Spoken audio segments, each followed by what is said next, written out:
د زابل ولایت مرکز قلات ښار کې د یو نیالګي زرغون سبا تر عنوان لاندې د چاپیریال ساتنې او شنو سیمو پراخولو په موخه 3250 نیالګي کینول کیږي. د نیالګیو کینولو دغه لړۍ د زابل ولایت مرستیال والي او سیمه ییز چارواکو له لوري د اړونده ښاروالۍ او کرنې ریاست سره په ګډې همکارۍ پیل شوې ده.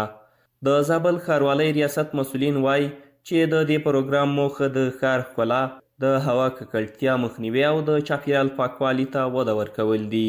دوی زیاتوي چې نیالګي به د زابل مرکز قلات ښار په بیلابیلو سیمو، پارکونو، ښوونځیو او عامه ځایونو کې کینول شي. 3250 شاوخوا زیاتو کم پکښې کې نیالګیان مو ایږدو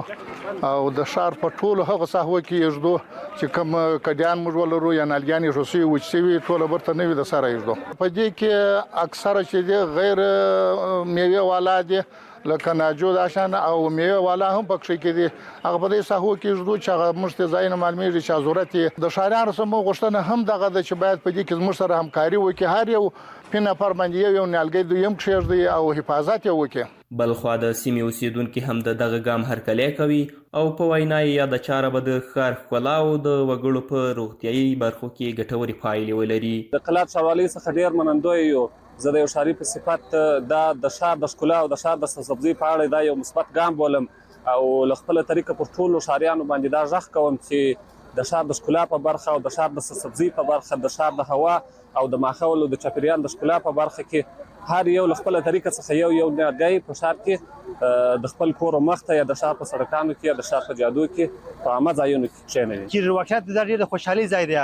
او باید داسې نیالګي په ټولو کوڅو کې په ټولو جادو کې کښېښودل شي او بیا هم